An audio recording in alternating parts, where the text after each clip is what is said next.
So hello everyone, आज हम लोग शुरू करने वाले हैं socialism in Europe and Russian revolution का पार्ट सेकंड। तो पहले पार्ट में हम लोग पढ़ चुके हैं कि सोशलिज्म इन यूरोप कैसे स्प्रेड हुआ। अब हम लोग बात करेंगे रशियन रेवोल्यूशन की। तो रशियन रेवोल्यूशन हम स्टार्ट करेंगे 1914 से, और ये स्टार्ट करने के पहले हमें रशिया के बारे में 3 चीजें पता होनी बहुत जरूरी है। तो पहली चीज है वो है मोनार्क। 1914 के टाइम पे हमारे जार निकोलस सेकंड रशिया के मोनार्क थे। वहां पे किंग को मोनार्क को जार बोला जाता था, और जो टेरिटरी है वो आज की टेरिटरी से बहुत ज्यादा फैली हुई थी। तो कई सारी छोटी छोटी कंट्रियां जैसे फिनलैंड, लतीविया, लिथुआनिया, एस्टोनिया, पोलैंड, वो सब भी रशियन रेवोल्यूशन का पार्ट थे। अगर रिलीजन की बात करें तो मेजोरिटी रिलीजन था वहां पे, वो था रशियन ऑर्थोडॉक्स क्रिश्चियनिटी। इसके अलावा कैथोलिक भी थे, प्रोटेस्टेंट, मुस्लिम, बुद्धिस्ट, और ये सब भी रशियन पॉपुलेशन का हिस्सा थे। अब 2.2 में हम लोग बात करेंगे इकोनॉमी एंड सोसाइटी की। इकोनॉमी का मतलब ये है कि रशिया के पीपल काम क्या करते थे। अब ये जो लोग हैं हम इनको 2 पार्ट में डिवाइड करते हैं। पहले जो लोग हैं वो एग्रीकल्चरिस्ट थे। 85% पीपल रशिया में एग्रीकल्चर में एंगेज थे, और बाकी के पीपल फैक्ट्रीज में काम करते थे। अब ये जो नंबर है ये बहुत ज्यादा है अगर आप यूरोपियन कंट्री के साथ कंपेयर करें तो, क्योंकि फ्रांस में 40% पीपल एग्रीकल्चर में काम करते थे और 60% पीपल फैक्ट्रीज में काम करते थे, और जर्मनी में 50% फैक्ट्रीज में और 50% एग्रीकल्चर में काम करते थे, और 85% पीपल एग्रीकल्चर में काम करते थे। इसका मतलब यह है कि बहुत ही कम लोग इंडस्ट्रीज में एंगेज थे, और यही चीज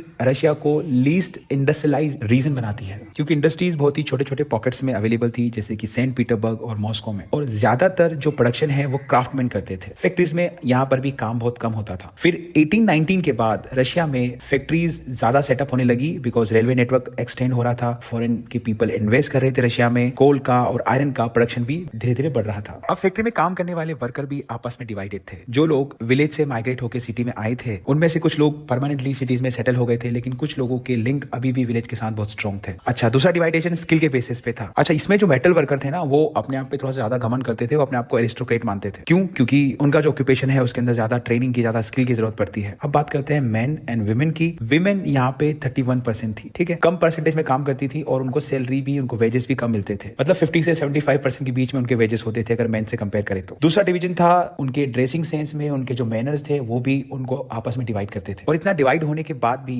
जब भी स्ट्राइक की बात आती थी सब लोग एक साथ खड़े हो जाते थे। अगर किसी बात पे डिसएग्री है, या वो वर्किंग कंडीशन से हैप्पी नहीं है, या किसी को बिना सॉलिड रीजन के अगर फैक्ट्री से निकाल दिया है, तो सारे लोग एक साथ में आके स्ट्राइक करते थे, मतलब काम करना बंद कर देते थे। 1896 और 97 के बीच में टेक्सटाइल इंडस्ट्री में, और 1902 में मेटल इंडस्ट्री में बहुत ज्यादा स्ट्राइक्स हुई अलग अलग रीजन से। वर्कर्स की बात करने के बाद अब बात करते हैं कंट्री साइड में काम करने वाले पीजेंट्स की, जो खेतों में काम करते थे। अच्छा, यहाँ पर ज्यादातर जो लैंड है वो नोबिलिटी के पास या क्राउन के पास या जो ऑर्थोडॉक्स चर्चेस थे उनके पास था, लेकिन इसमें काम करते थे पीजेंट। अच्छा, पीजेंट्स भी आपस में डिवाइडेड थे, लेकिन वो डीपली रिलीजियस थे, ये भी चीज आपको याद रखनी है। अच्छा, यहाँ पे एक बहुत इंपॉर्टेंट क्वेश्चन बनता है कि रशियन पीजेंट्स यूरोपियन पीजेंट से डिफरेंट कैसे थे। तो यहाँ पे 2 रीजन आपको याद रखने हैं। पहली रीजन ये है कि रशियन जो पीजेंट है वो अपने लैंडलॉर्ड की बिल्कुल भी रिस्पेक्ट नहीं करते थे, है ना। कई बार वो रेंट देने से मना कर देते थे, कई बार उनका मर्डर कर देते थे। और दूसरा पॉइंट है जो ये बताता है कि यूरोपियन पीजन और रशियन पीजन में डिफरेंस क्या है। रशियन पीजन अपने लैंड को पीरियडिकली पूल करते थे, मिला देते थे, सारे लोग अपने खेतों को मिलाते थे, और उनका जो प्रोडक्शन होता था वो अपनी नीड के हिसाब से आपस में डिवाइड कर लेते थे। अब 2.3 में हम लोग बात करेंगे कि सोशलिज्म रशिया में कैसे आया। तो एक चीज याद रखिए कि 1940 के पहले पॉलिटिकल पार्टीज बनाना रशिया में इलीगल था। चोरी छुपे वहां पे एक पार्टी थी, इसका नाम था the Russian social democratic workers party, जो फाउंडेड हुई थी 1898 में, और ये कार्ल मार्क्स के आइडिया पे बेस्ड थी, और गवर्नमेंट की पॉलिसी की वजह से इस ऑर्गेनाइजेशन को इलीगल ऑर्गेनाइजेशन कंसीडर किया जाता था। चोरी छुपे अपना न्यूज़पेपर चलाते थे,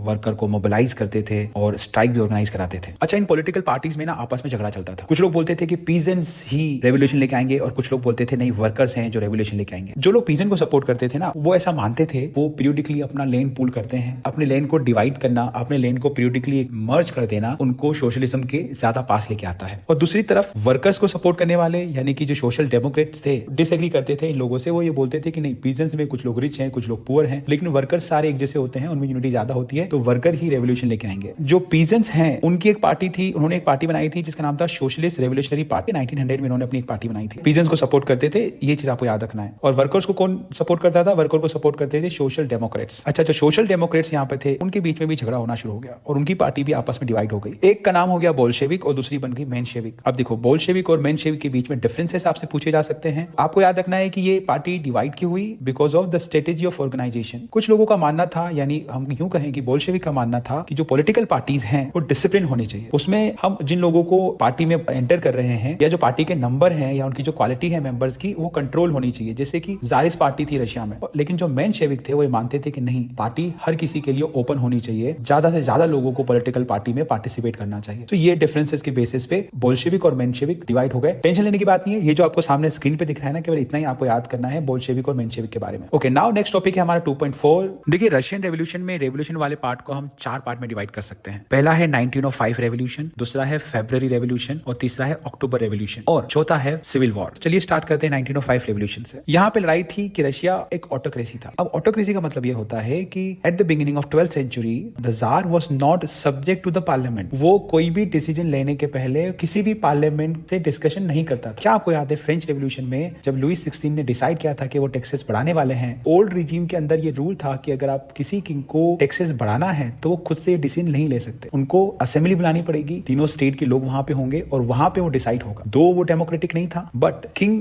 was not autocrat in France. लेकिन यहाँ पर रशिया में जार सारे डिसीजंस खुद लेते थे। यही चीज रशिया को ऑटोक्रेसी बनाती है। अब रशिया में ज्यादातर लोग, इवन जो सोशल डेमोक्रेट और सोशल रेवोल्यूशनरी पार्टी थी, जो वर्कर्स और पीसन्स के नाम पे लड़ते थे आपस में, वो भी एक प्लेटफॉर्म पे आ गए थे इस चीज को लेके कि नहीं, रशिया में जार के लिए यहाँ पे एक पार्लियामेंट, या रशिया में पार्लियामेंट को कहा जाता है ड्यूमा, होनी चाहिए। अच्छा, इन लोगों को सपोर्ट भी था। जो बाहर के नेशनलिस्ट पीपल थे, पर्टिकुलरली पोलैंड के, या जो मुस्लिम डोमिनेटेड एरिया थे जिनको जदीदीस बोला जाता था, वो लोग इनको सपोर्ट करते थे। देखो 1905 रेवोल्यूशन में लोग इतना भड़क गए थे, उसके पीछे एक रीजन ये भी था कि 1904 एक बेड ईयर था, एक बुरा साल था। क्यों था बुरा साल? देखिए, तो ये कि जो एसेंशियल गुड्स थे, जो जरूरतों की चीजें थी, उनके प्राइसेस बहुत ज्यादा बढ़ गए थे। वेजेस तो बहुत कम थे, मजदूरियां बहुत कम मिलती थी। जो मेंबरशिप है वर्कर्स एसोसिएशन की, वो धीरे धीरे बढ़ने लगी। लोग ज्यादा से ज्यादा क्वांटिटी में वर्कर्स एसोसिएशन का पार्ट बन रहे थे ताकि वो आवाज उठा सकें कि वो कितने परेशानी में है। अब 1904 में, अब इसी बीच एक चीज होती है कि 4 मेंबर को, जो कि रशियन वर्कर असेंबली का हिस्सा थे, उनको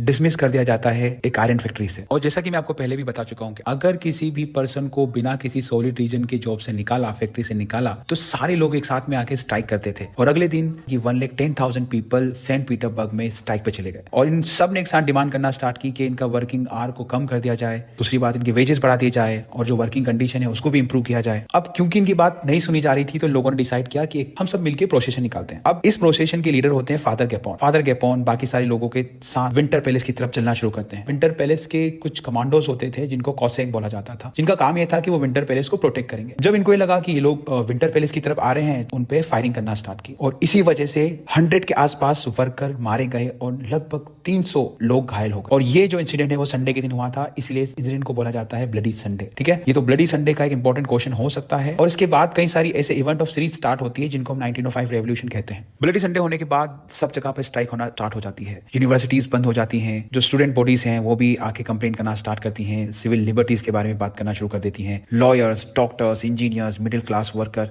सारे लोग आके स्ट्राइक करना शुरू करते हैं। अब इतने बड़े लेवल पे प्रोटेस्ट देखने के बाद, इतने बड़े लेवल पे स्ट्राइक्स देखने के बाद हमारा जार, हमारा जो किंग है, मोनार्क है, वो घबरा जाता है। और फाइनली 1905 रेवोल्यूशन के अंदर वो रेडी हो जाता है, ड्यूमा बना लेते हैं, पार्लियामेंट बना लेते हैं। लेकिन पार्लियामेंट बनाने के बाद जार निकोलस क्या करता है, पहले ड्यूमा को 75 डेज के अंदर ही डिसमिस करके नई ड्यूमा बना लेता है। अब क्वेश्चन ये है कि वो नई ड्यूमा को क्रिएट क्यों करता है? देखो, ड्यूमा यानी पार्लियामेंट, उसका काम यह होता है कि जो मेन लीडर है, जो मोनार्क है, उसके पावर को रोके, है ना, उससे क्वेश्चन करे, उसको सजेशन दे। और हमारे जार को ये बात पसंद नहीं आती है। ठीक है, वो नहीं चाहता कि उसकी अथॉरिटी पे कोई क्वेश्चन उठाए, उसके पावर को रिड्यूस किया जाए। और फाइनली वो क्या करता है, तीसरी ड्यूमा बनाता है। अब इस ड्यूमा में वो उन लोगों को रखता है जो उससे क्वेश्चन नहीं करेंगे, और वो होते हैं कंजर्वेटिव्स। अब कंजर्वेटिव्स, आप याद रखिए बेटा, कंजर्वेटिव्स वो पीपल होते हैं जो मोनार्क को सपोर्ट करते हैं। अब ये सब चीजें चलती रहती है और फिर टाइम आता है वर्ल्ड वॉर फर्स्ट। अब वर्ल्ड वॉर फर्स्ट ना 2 ग्रुप ऑफ कंट्रीज में लड़ी जाती है। पहला होता है अलाइड पावर और दूसरा होता है सेंटर पावर। जैसा कि आप इस मैप में देख सकते हैं, जो सेंटर में है, आपको जो सेंटर में है तो वो सेंटर पावर है, जर्मनी, ऑस्ट्रिया, हंगरी, और ये यहाँ पर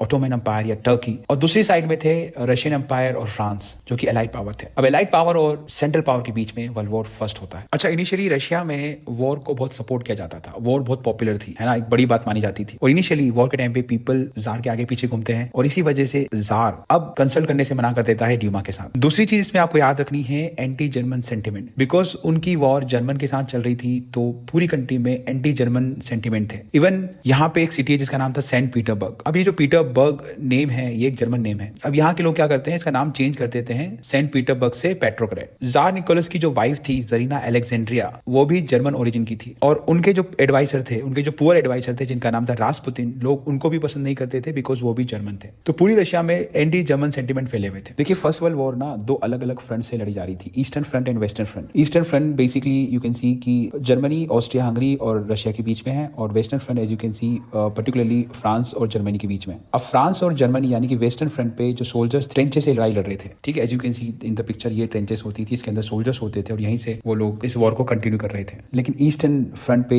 ज्यादा कैजुअलिटीज हुई, ज्यादा लोग मारे गए और रशियन आर्मी 1914 में 1916 में जर्मनी और ऑस्ट्रिया में बुरी तरह से हार गई और इन 1917 नियर अबाउट 7 मिलियन कैजुअलिटीज हुई और रशियन आर्मी ने वापस भागते समय अपने ही एरिया को डिस्ट्रॉय करना स्टार्ट कर दिया, जिससे कि उनके पीछे आते सोल्जर्स वहां पे सर्वाइव नहीं कर पाए। लेकिन इसकी वजह से उनकी कंट्री के 3 बिलियन पीपल रेफ्यूजीज हो गए, जिनके रहने का इंतजाम अब रशियन गवर्नमेंट को करना था।